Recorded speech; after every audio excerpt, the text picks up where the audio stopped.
It's currently for repairs and repainting. Downside ng kapag tumitingin ka ng actual.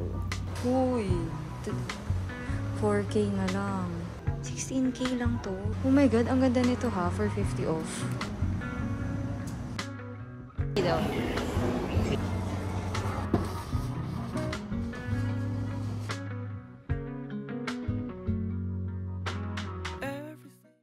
Today we're looking for a new house or a new condo. Kasi Dee and I are planning to move to a bigger space.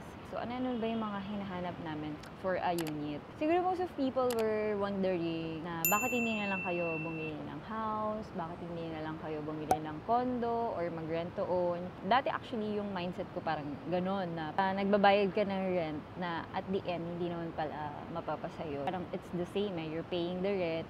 Ganito din naman sa pagbibili ka na ng condo, meron kang monthly amortization, installment, ganyan. At the end, meron kang mahahawakang property. So, yun yung dati kong mindset. But ngayon kasi I realized na when you buy the property, parang dun ka na talaga permanent. And I think yung pag-own kasi doesn't give you the freedom or the flexibility to move to another place kapag kailangan mo. And then also kasi it saves us money. Paano mo malalaman yung mga downside ng isang place kapag owned mo na siya kaagad? So, parang free trial ba yung renting for us to decide kung ano ba talaga yung gusto namin sa magiging bahay namin in the future. Us, we prefer yung renting because of our situations also. For other people, it might be different, especially if you're building a family. It's currently for repairs and repainting, but it's gonna be beautiful soon. 1 bedroom, tapos 57 square meters, tapos may balcony.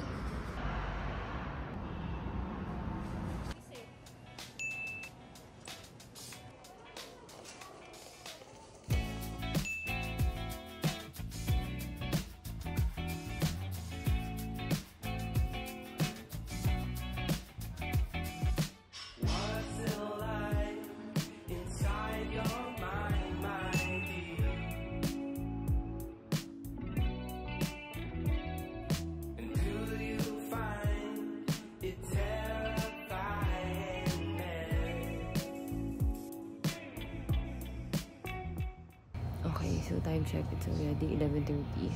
Mas malang yung pakiramdam ko today, but yeah, I know it's because of I've been busy lately with all the work, yung mga sideline ko, planning to move to a new house.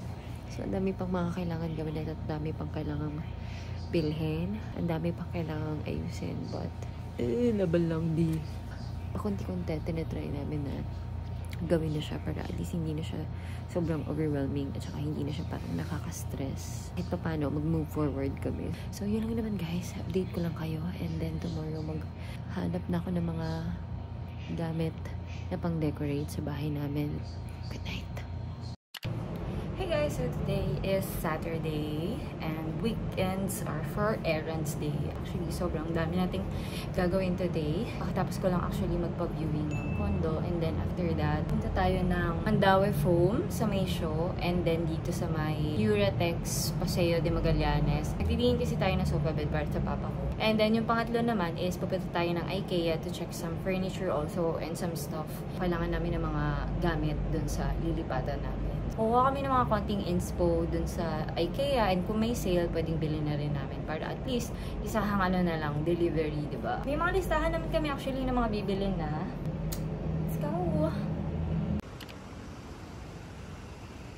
Okay, we are now here at Mandaue Foam. Let's go to second floor. Anniversary sale sila, 40% off from August 1 to September 1, 2024. Second floor. Socks, ang ganda naman ng mga sofa. Yung mga ano lang, parang pang 2-seater or 1-seater. May ganun ba? Parang sahig na. May mga 30% off sila. Ang ganda ng sofa. Kung malaki bahay namin, pwede naman. Why not? Ang daming good items. Ayan. Ayun naman yung downside ng kapag tumitingin ka ng actual. May mga bigla kang makikita ng tingin mo kailangan mo. Pero yung upside naman niya, matetest mo talaga kung ano yung mga need mo na gamit. Pwede ito pang pang bahay namin. Mini side door. 30% off. 1.5 na lang. Ordering ko na kaya. Joke. 15% off lang. Ang daming naka 30%. Parang may nakita ko 15%. Tas 20%. Tas 30%. Ito kaya. Ayan. Ang daming items. Trust me. Guys, sale pa rin siya hanggang end of August or September 1. Ayan tignan mo yung mga promo nila. 30% off. So, 24,000. 16,000 na lang. Ay! Sabi ko na nga ba, titingin ako ng para sa sarili ko eh. Ito, iniisip ko kung pwede dun sa balcony. Kasi medyo aesthetic siya eh. So, yeah. Tignan natin. Ayan. 30% off. 3K na lang. Ganda siya kasi match siya nung color nung unit. Para pag umulan, okay lang na mabasa. No? Uy! 4K na lang. Ang ganda ng drawer. Or ito. Ito mas mura. Ito na lang. Minsan mas mura eh, no? Parang dito na lang dapat kami tumingin ni D. Ayun o, tignan mo. 2.6. 15%. Ang ganda na ito ha. Fairness. Bosh. Tago ka pa dito ng mga anek-anek. May pang drawer pa. Pang lagayan ng mga kung ano-ano. Nasan yung price niya? Wala yung price niya. Pero feeling ko mga nasa around 2,000 to 4,000 lang siya. Ito nga, 1.8 lang eh. Hello. Ano na? Oh my God. Alam mo, hindi ako sure kung ano yung mga prices ng bed frame. 16K lang to. Oh. Ganda na ito. Tapos may drawer pa oh. 3. Pang mga underwear or something. Gamit.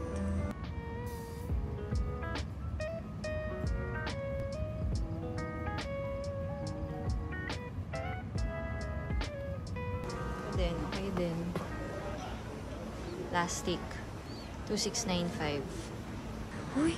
50 off? 50 off? 50 off? Oh my God, ang ganda nito ha, for 50 off. Hala. Wala ka talaga. Pwede ito sa living area. Ang ganda. Tapos may ibang ano pa siya. Pero maganda na yung light walnut, actually. And gusto ko rin sana may vanity mirror or dresser. Kaso, hindi ko bet yung kulay niya. Ito. Ito, medyo dumihin to, actually. Ayan, tingnan sa katagalan. Marami rin pwedeng ilagay. 29 naman pala. 29K pala, sorry. Ito. 4,935. So, parang drawer, tapos salamin na rin siya. Kaso walang upuan. Ito kaya. Ito parang gusto ko to. Kasi yung color lang, it's not giving. But 7K. May drawer na. Tapos may mga lagayan ako ng mga anik-anik ko. Tapos may upuan na rin and salamin. Ito yung medyo maliliit. Yan. 3,900? Oh my God. Still na ha. May salamin ka na. May drawer ka pa. Parang hindi ko vibe tong color. White sana kaso, alam mo yun, lumihin kasi eh. Ito kaya. Shula. 3,500. Pwede na. Mataas ah. Kung ito kaya. Pwede. Siguro ang tansya ko, mga 24 shoes ang kasya dito. Depende kung gaano kalaki yung sapatos. Kasi parang tigta-tatlo sa isang layer. 3 pairs. Pwede din siya actually. Kasi parang kukunin mo na lang na ganun. Although, hindi siya space saving kasi nga, pahiga siya Pero maganda siya for the aesthetic. Maganda naman ang design niya, in fairness. Ito naman, ayan, space saving kasi slim lang. Tapos slide lang siya. 2 shoes lang. 2. Tapos ito maliliit na parang slippers or sandals. Pero 3,500 lang. Bebenta na ako dito. Hello. Books. Shoe cabinet, 1,700. Ayan. Kung mag-isa lang naman kayo, pwede to. 1,715 lang. Ayan ang tignan mo. Sa katagalan, nagdudumi siya. So, very no-no ang white. I think may ano siya. Uy, may hidden compartment. Super ganda nito. Ito pala may other colors. So, that's 7,840.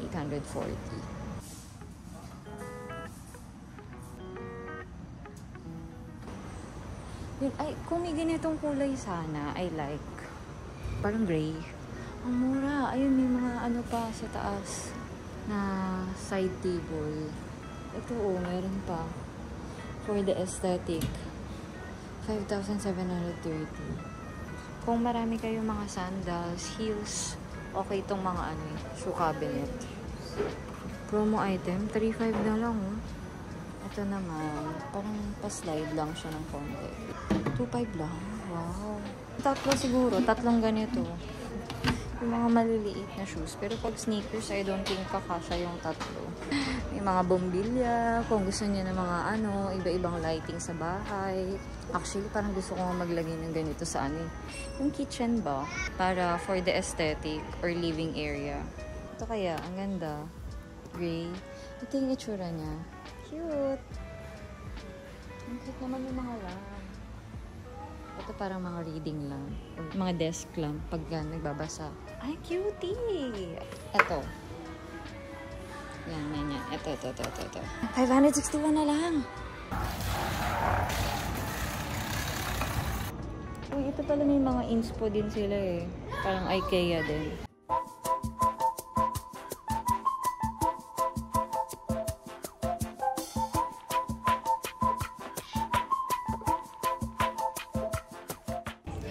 Alam mo, sobrang nakaka-excite pala na yung mag-shop ka for your own furniture sa titiran nyo. Pero mas masaya ito kapag kasama ko si D eh.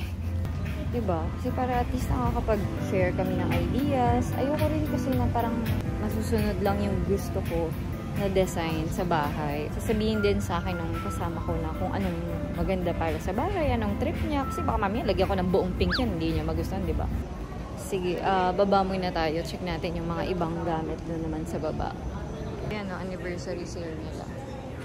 Hanggang September 1. So, dito naman is mga pang living area. Sofa bed, lazy boy, ayan. Ang ganda naman ng ano nila. Parang pang theater. Recliner, 46,000. So, 39,270 na lang pag discounted. Ganda na ito pag movie, ano kayo, may theater kayo sa bahay. Pero magandang sofa din siya actually. Kasi ang lambot niya, pangalawa, leather siya. So, pag nag-spill yung mga tubig, inumin, or pagkain nyo, hindi siya magmamansya. Pero yun nga lang leather. So, kung may pets ka, bawal yan. Lalo pag cats, kasi sa scratch, masisira yung leather. Although maganda siya.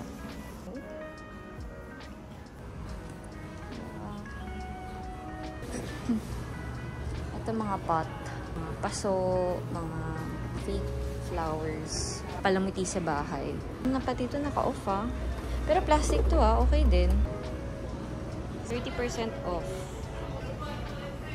Maganda, plastic. Okay din pang balcony para at least hindi mabasa. Mga stool chair. Ayan oh, pwede kang mailagay dito. Tapos pwede rin upuan. Mine, screenshot na lang po, mine, Lindsay. Pasabi, SSLO, charing. Storage box na upuan. 525. Ito, 2.7 lang, oh.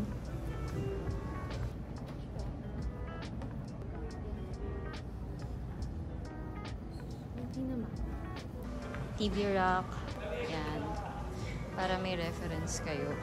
Sa amin kasi, hindi namin kailangan. Dahil yung living area, i-convert namin ng working station, tsaka kung saan ako mag-shoot ng mga content, ganon. Ang daming good items, I swear.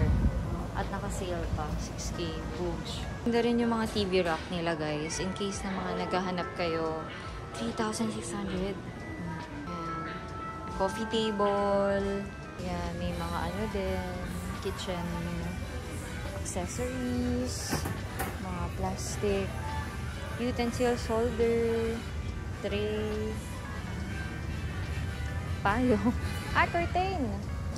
Promo item. Blackout? Totoo ba? 30% off eh. 507 na lang. Kasi walang ibang kulay. 413 lang. Itong isang blackout na panel, 400 lang. 30% off. Pag yung may home card, ano ka? Home card. Yung parang ano nila, membership or discount card. Yeah.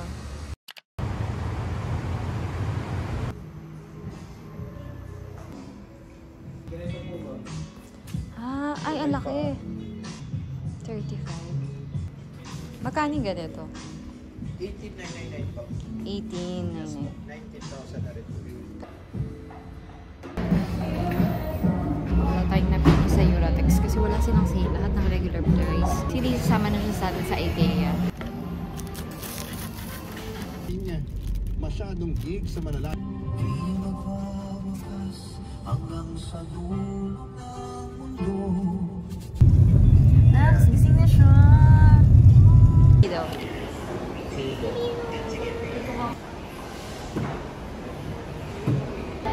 Dito na yung ating funder. Charing funder. Dami rin tao ng IKEA. Showroom entrance at 3rd floor. Meron din silang sale. Actually, parang hindi naman naubusan ng sale dito. This Cafe. Ayan. So, meron naman mga kainan dito in case. Free locker service. 9:30 to AM to 9:30 PM. Ayan. Meron pang luggage. Oh. Tapos mga maliliit na bags. In case na ayaw nyo magdala ng mga malalaking bags habang nag-iikot. Ito, ano to? Ang syurok na nakahang. Pwede to dun sa ano. Plastic to eh. Magkano? 950. Oh, foldable pa siya. Ano yan di? Clothes rack. Sampayan. Ito ganun din. Clothes rack. Sasampay ka dito ng mga maliliit. Di pwede yung mahaba nga lang. Although, 390 lang siya.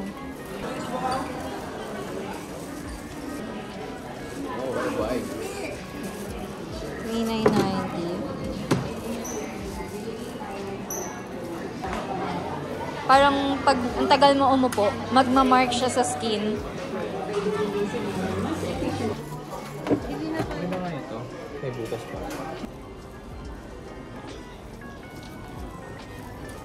Ito, mga sofa chair, sofa bed.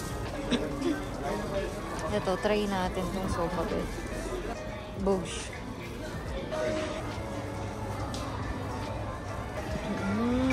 Gagawin niyo siyang bed sir.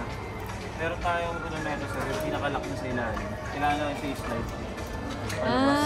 Tapos i-roll nyo. Moms ka stop. Sorry. Okay. Malaki din.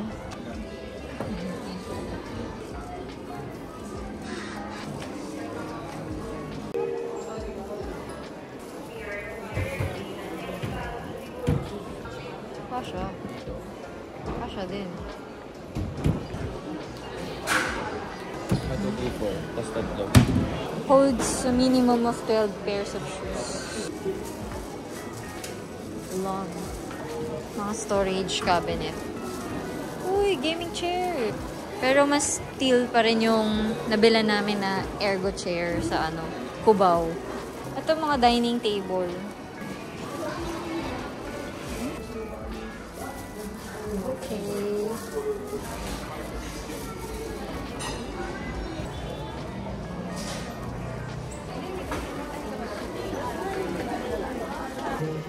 Diba?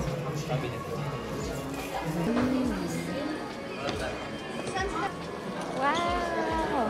Wow! Ito yung mga walk-in walk-in closet.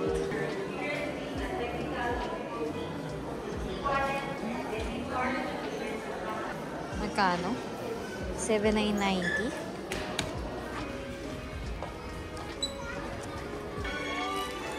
Ito naman mga pillow.